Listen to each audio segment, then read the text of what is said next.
Unidad 1, primera parte. ¿Qué es la comunicación? Todos en algún momento hemos escuchado la frase "la información es poder". ¿Qué significa ello? Una reflexión señala lo siguiente: los médicos entierran sus errores, los abogados los encierran y los comunicadores los publicamos. Trataremos de entender esta reflexión más adelante. ¿Por qué necesitamos de la estrategia? Debemos entender que en el contexto actual vivimos en medio de una guerra por el poder. ¿Cómo surgió el concepto del poder? Bueno, para satisfacer la necesidad se creó el concepto de liderazgo, que nos permite asegurar la sobrevivencia de la tribu y la manada entre los civilizadores antiguos. Como segunda parte, se requiere una defensa de peligros y amenazas externos.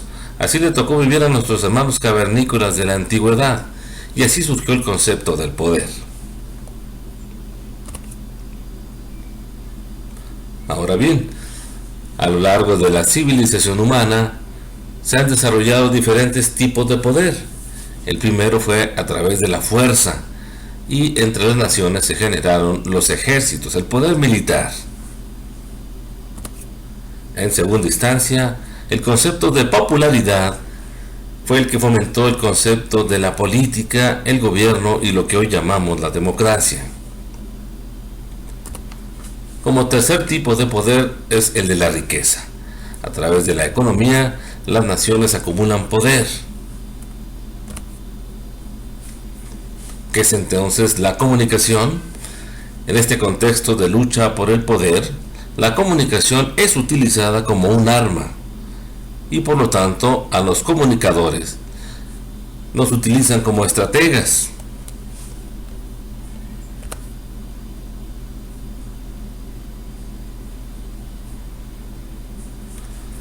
Los estudiosos de la comunicación señalan que han sido 5 las etapas que se han desarrollado a lo largo de la historia en el tema de la comunicación. Cada uno de ellos los vamos a ver a continuación.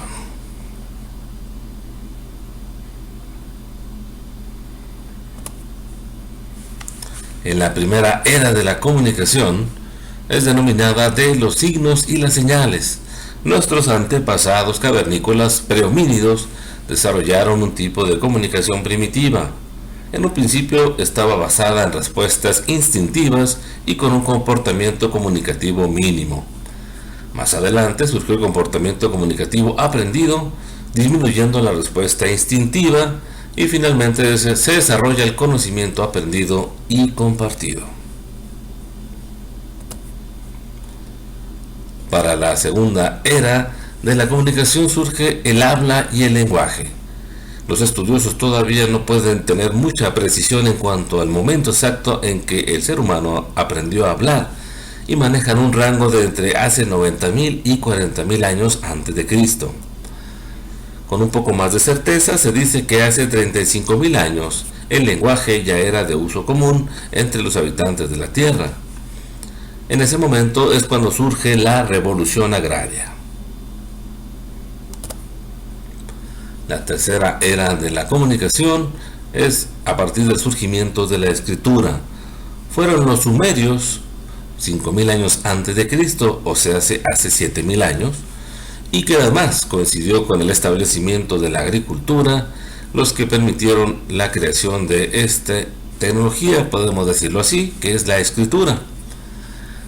Entre las civilizaciones antiguas tenemos que el emperador romano Julio César fue al que se le ocurrió establecer el acta diurna, que era una especie de hoja de noticias oficiales del gobierno romano, que diariamente se colocaba, y esto fue a partir del siglo I antes de Cristo.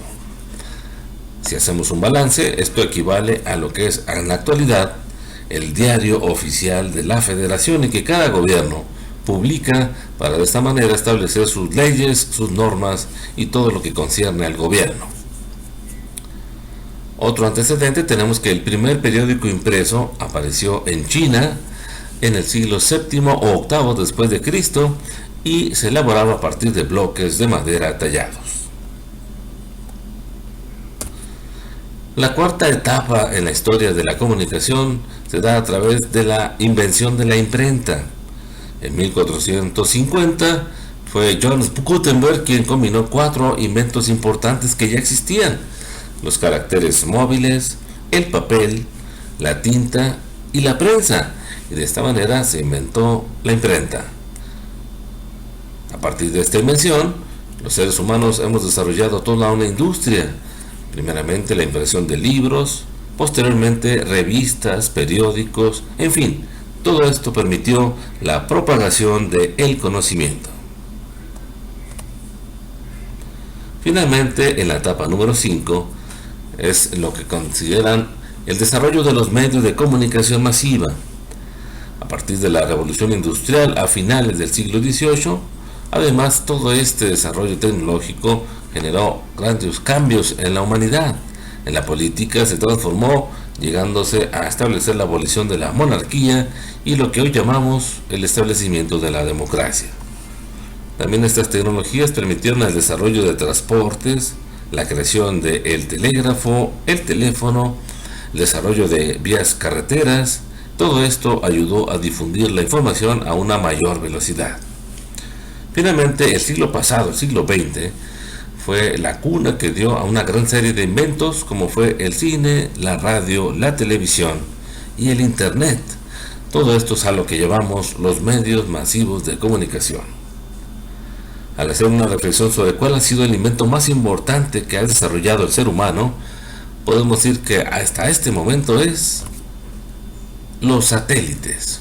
Este invento, que aproximadamente son más de 1000 satélites que entre todos los países del mundo tenemos orbitando alrededor de nuestro planeta, son los que nos permiten comunicarnos, son los que permiten que nuestras computadoras, la televisión, nuestros celulares, en fin, todo lo que tenemos conectado en internet tenga la posibilidad de hacer que los seres humanos estemos cerca unos de otros.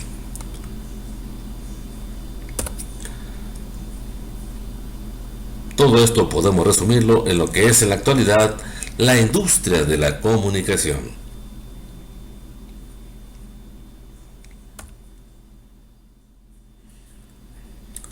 La comunicación satisface 3 necesidades básicas del ser humano. La primera de ellas es informarnos e informar a los demás. La segunda es la agrupación. De esta manera podemos conseguir metas comunes, trabajar en equipo, en grupos, empresas, proyectos, en fin. La tercera es el establecimiento de nuestras relaciones interpersonales, las relaciones de pareja, las relaciones en familia, nuestras amistades. Básicamente estas son las 3 necesidades más importantes que la comunicación ayuda a satisfacer entre los seres humanos.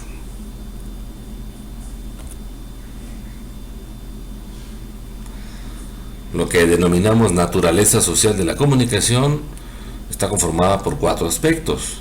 Primero, la comunicación se integra entre personas.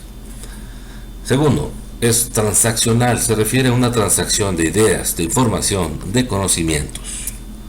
En tercero, es dinámica, no permanece estática, es algo entendible. Finalmente, número 4, afecta recíprocamente tanto el emisor como el receptor. Tan solo con un enlace de comunicación, con un mensaje enviado por el emisor y recibido por el receptor, afecta a ambos.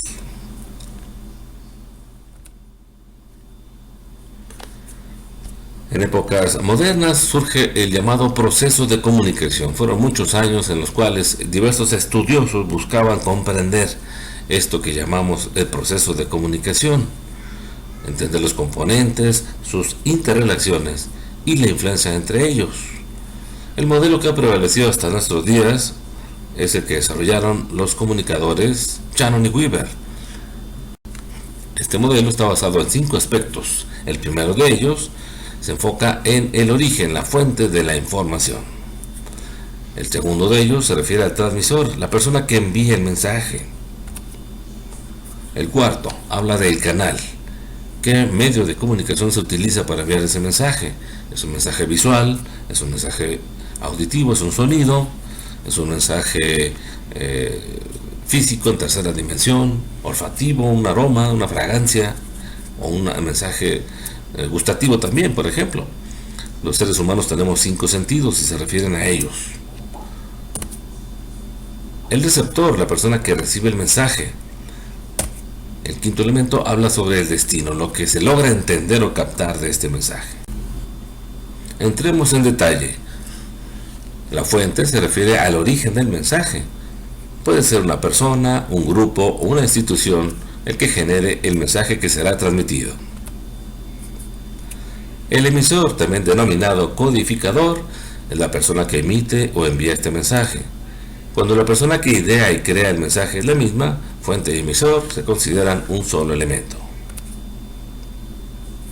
El mensaje se refiere al contenido expresado y transmitido por el emisor hacia el receptor, el cual está integrado por 3 elementos.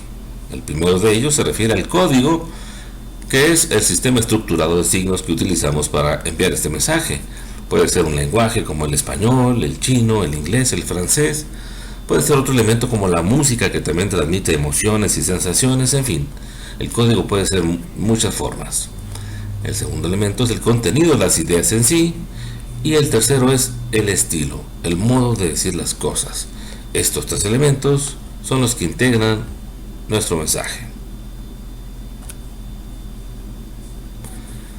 Al hablar del canal nos referimos al medio o el vehículo por el cual se envía el mensaje. Puede ser una carta para las personas que en el pasado nuestros abuelitos utilizaban el medio escrito. Posteriormente los mensajes se transmitían de una velocidad mayor a través de la tecnología como la televisión. Los periódicos informaban sobre noticias y todos los días se imprimen o se imprimían. Los sentidos son los canales por medio de los cuales recibimos esta información. Finalmente, el receptor, el destinatario o la audiencia objetivo de nuestro mensaje, el cual también debe tener ciertas características. 4 son en total. Primera de ellas, habilidades comunicativas. El receptor debe tener la posibilidad de comunicar, expresar que ha recibido el mensaje. Sin esas habilidades comunicativas, el transmisor no sabría si el mensaje fue recibido. En segundo, debe tener conocimientos previos. Ejemplo, si queremos participar en una clase de álgebra y entender en qué consisten todos estos conceptos algebraicos, previamente tenemos que tener conocimientos aritméticos, conocer sobre las operaciones como las sumas, las restas, las multiplicaciones, las divisiones. Es básico para poder avanzar al siguiente nivel y hablar sobre álgebra. A eso se refiere tener conocimientos previos. El tercer elemento, una actitud. Actitud hacia estar pendiente, estar dispuesto a entender o atender el mensaje que ha sido enviado. Y finalmente, pertenecer a un sistema social. Más adelante abundaremos sobre estas 4 características que debe tener el receptor.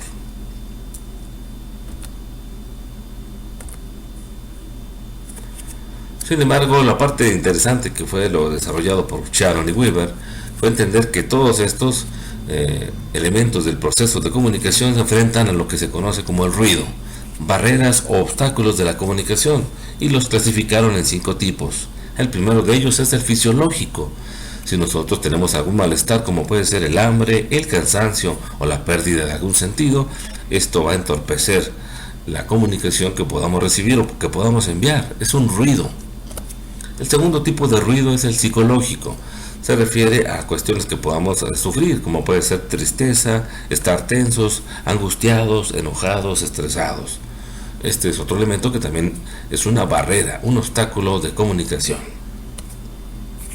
El tercer tipo es la barrera semántica, que se refiere a palabras que pueden tener un significado confuso. Cuando el emisor elige palabras técnicas, lo que se denomina como tecnicismos, palabras poco comunes que no todos comprendemos, esto puede generar esta barrera, un ruido que mentalmente impide que los receptores entiendan el mensaje. La cuarta barrera se refiere a las interferencias técnicas, manchones de tinta en una hoja de periódico o de libro mal impresa, un alumbrado en una aula que puede impedir que una pantalla sea visualizada, en fin, aspectos que pueden entenderse como barreras técnicas. Finalmente, la barrera ambiental se refiere a las alteraciones naturales generadas por nuestro entorno, el ambiente. Puede ser el calor, puede ser el frío, puede ser situaciones como la lluvia. Todos estos afectan el envío de una comunicación, de un mensaje.